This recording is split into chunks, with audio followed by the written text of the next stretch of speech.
Bonjour et bienvenue sur la chaîne de Prof Couder, la chaîne qui vous explique vos cours de physique et de chimie de façon claire.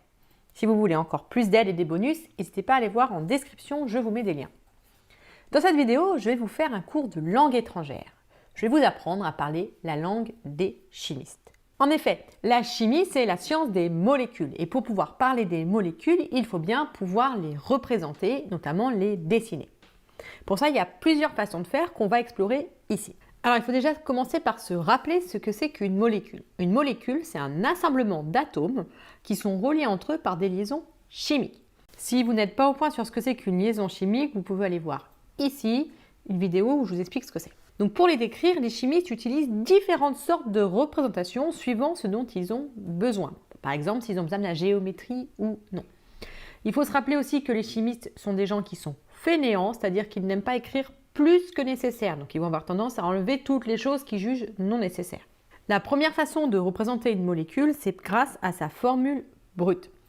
La formule brute, c'est la façon la plus simple. Par exemple, la formule brute de la valine, qui est un acide aminé, c'est C5H11NO2. Donc, on voit que la formule brute, c'est tout simplement le nombre d'atomes de chaque élément. Donc là, il y a 5 carbones, 11 hydrogènes, 1 azote et 2 oxygènes. L'avantage, c'est que c'est super simple à écrire. Le problème, c'est que ça ne prend pas en compte les isomères de constitution, c'est-à-dire des molécules qui ont la même formule brute, mais qui en fait ne sont pas du tout les mêmes molécules.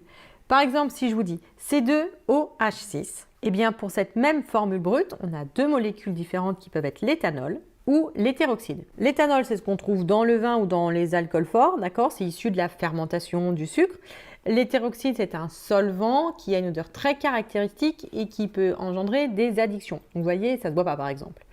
Donc, ce sont deux molécules très différentes qui pourtant ont la même formule brute. Pour lever cette ambiguïté sur les isomères de constitution qui sont en fait des molécules différentes, la première solution, c'est d'écrire toutes les liaisons chimiques.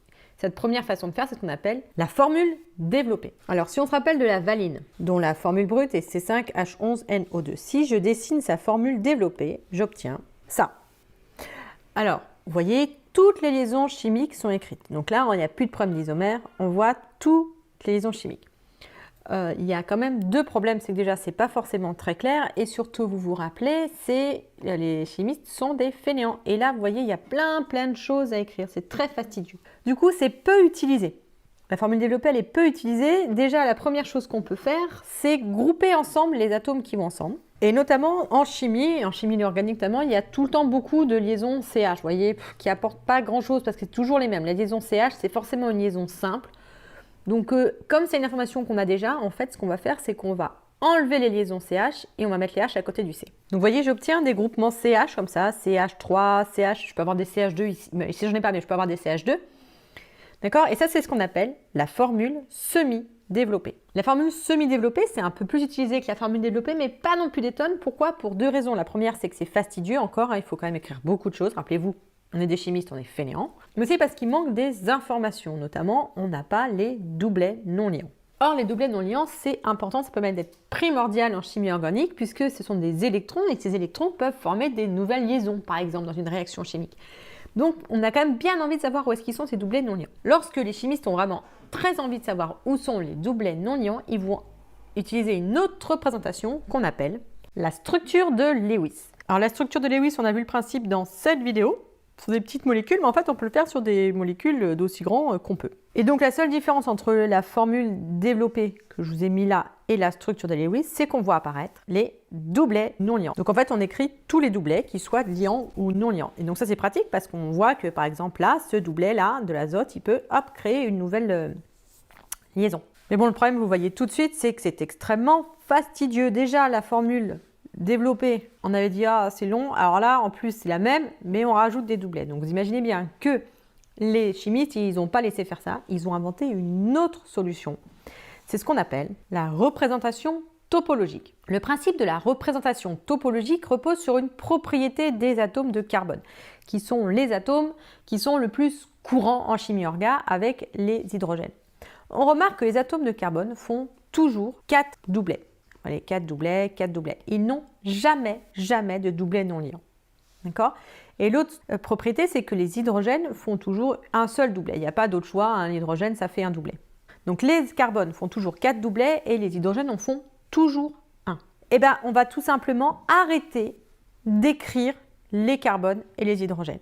Et on va écrire que les liaisons chimiques. Et attention, pas les liaisons carbone-hydrogène, puisqu'on sait que s'il manque des doublets hydrogène, ce sera forcément des liaisons carbone-hydrogène. Juste les liaisons carbone-carbone ou carbone-autre atome. Et les autres atomes, on continue à les écrire. Alors ça peut vous paraître bizarre, il va falloir s'y faire, mais comme c'est la façon la plus rapide d'écrire, elle est beaucoup utilisée. Donc qu'est-ce que ça donne? Ici, on a un carbone avec 3 hydrogènes. Ben, on n'écrit rien, juste un point. En revanche, vous vous rappelez, on écrit les liaisons. Donc cette liaison-là, on va l'écrire. On arrive sur un carbone. Ici, ce carbone, ben, il est là, c'est le point. Et on voit une autre liaison ici. Donc on va dessiner l'autre liaison. Et vous voyez que ici, on a juste un point. On voit qu'il y a un doublet, donc il va falloir imaginer, puisqu'on le sait, que puisque ici c'est un carbone, puisqu'il n'y a rien d'écrit, ici il y a un doublet, ça veut dire qu'il y a 3 autres doublets, et comme ils ne peuvent pas être non liants, ça veut dire qu'ici il y a 3 hydrogènes, ici il y a 3 hydrogènes. Ce carbone-là, il est lié à un autre carbone. On va dessiner la liaison chimique. Et de même, on voit qu'ici il y a 3 doublets liants, ça veut dire qu'ici ce carbone, il est lié à un hydrogène qui n'est pas dessiné, qu'on voit ici. On arrive sur ce carbone, il est lié à un azote et à un autre carbone. Un azote et un autre carbone. L'azote, on se rappelle, on l'écrit, on met aussi les doublets non liants. Alors, c'est pas obligatoire, mais moi, je vous conseille très fortement d'écrire les doublets non liants dans les formules topologiques. Vous voyez ici, comme on est sur un autre atome que carbone et hydrogène, bah, ça ne change pas grand-chose, on l'écrit. On peut écrire NH2 aussi, hein. Ça, c'est vous qui voyez, pour le coup, c'est un petit peu libre. Ici, on arrive sur un autre carbone. Ce carbone, il est lié à un oxygène et à un autre oxygène par liaison double. Ben, ça, on va écrire les deux, puisque ce ne sont pas ni des carbones ni des oxygènes. Donc, il est lié à un oxygène et on met les doublets non liants et un autre oxygène et on met les doublets non liants. Donc vous voyez que cette énorme molécule-là, hop, elle devient beaucoup plus simple. Donc vous voyez, cette représentation, elle est pas mal. Elle est beaucoup utilisée, donc vraiment, il va falloir apprendre à l'utiliser vous aussi. Il manque une petite chose. Par exemple, ce carbone-là et ce carbone-là, ça se voit pas très bien ici, mais en fait, il y en a quand même un qui est tétraédrique et un qui est plan. Et donc, vous voyez qu'il manque ici la géométrie. Et donc, cette géométrie, on peut la trouver en écrivant une autre sorte de représentation, qui est la représentation de Cram. Alors, Cram n'avait pas cherché loin, hein, c'est juste le chimiste qui a inventé ça. Les chimistes étaient des hommes blancs qui aimaient bien laisser leur nom partout, donc il y a des noms de chimistes partout en chimie. Alors, pour comprendre la représentation de Cram, il faut être au point sur la géométrie des molécules. Donc, j'encourage à aller voir cette vidéo si vous n'êtes pas au point. Mais en fait, en chimie, notamment en chimie organique, les molécules qu'on utilise et donc qu'on représente, il n'y a pas tous les éléments chimiques qui ne sont pas représentés avec le même poids. C'est-à-dire qu'on voit très souvent du carbone, d'accord? C'est vraiment l'atome, l'élément principal. Ensuite, l'hydrogène, bien sûr, l'hydrogène, il n'y a pas vraiment de géométrie, hein, puisqu'il est au bout. Et après, les oxygènes et les azotes. Et donc, ce qu'il faut retenir, c'est que l'atome qui va souvent, pas tout le temps déterminer la géométrie, c'est l'atome de carbone.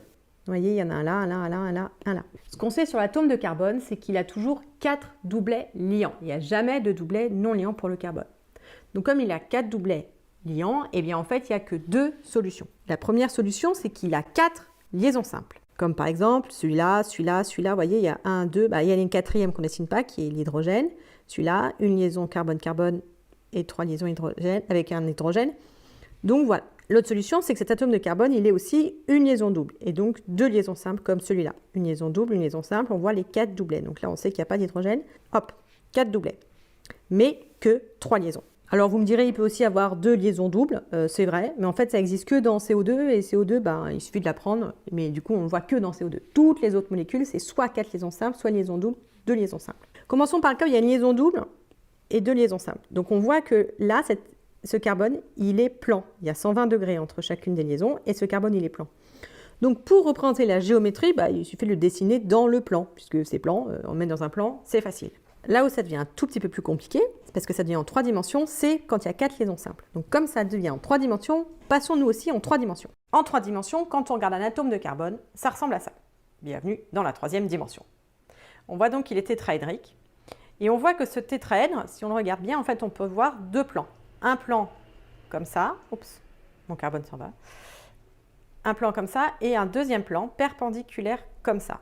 D'accord? Vous voyez bien un plan ici et un plan ici. Et quel que soit l'endroit où on le prend, on peut récupérer ces 2 plans. Un plan ici, un plan ici. Et ces 2 plans sont orthogonaux. D'accord? Et bien en fait, ce qu'on va faire en représentation de crâne, c'est qu'on va placer 2 liaisons dans le plan de la feuille, on va les dessiner sur le plan de la feuille, comme pour la formule topologique. Et si on en place 2 dans le plan de la feuille, vous voyez, il y en a une liaison qui vient vers le haut et une liaison qui vient vers le bas.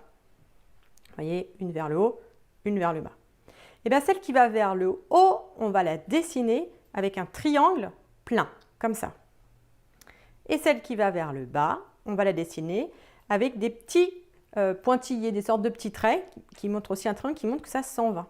Donc vous voyez bien, 2 liaisons dans le plan, une vers le haut, une vers le bas.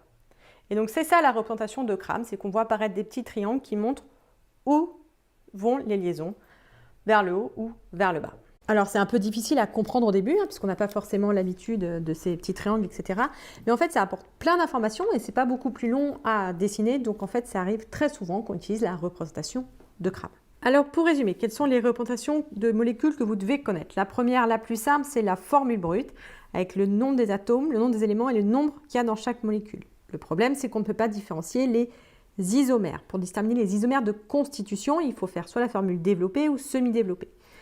La semi-développée, c'est la même chose que la développée, mais on n'écrit pas les liaisons CH, donc c'est ça. Mais le problème, c'est qu'on n'a pas les doublets non liants. Pour trouver les doublets non liants, on peut faire la structure de Lewis. Vous voyez, on rajoute les doublets non liants. Le problème, c'est que c'est long à écrire. Du coup, on peut utiliser la représentation topologique, qui est la plus utilisée, celle-là. On n'écrit que les liaisons, ni les carbones, ni les hydrogènes, et pas les liaisons carbone-hydrogène. Donc, vous voyez, c'est beaucoup plus court à écrire. Et enfin, si on veut indiquer la géométrie de la molécule, eh bien, on utilise la représentation de Crame, où on indique avec des traits en pointillé la liaison qui va vers le fond, et avec un triangle point, la liaison qui va vers le haut. Voilà, j'espère que cette vidéo vous a plu. N'hésitez pas à liker si c'est le cas, et à poser vos questions en commentaire si quelque chose n'est pas clair pour vous. Et si vous voulez de l'aide pour travailler vos cours, n'hésitez pas à aller voir en description. Je vous offre un petit cadeau pour vous aider.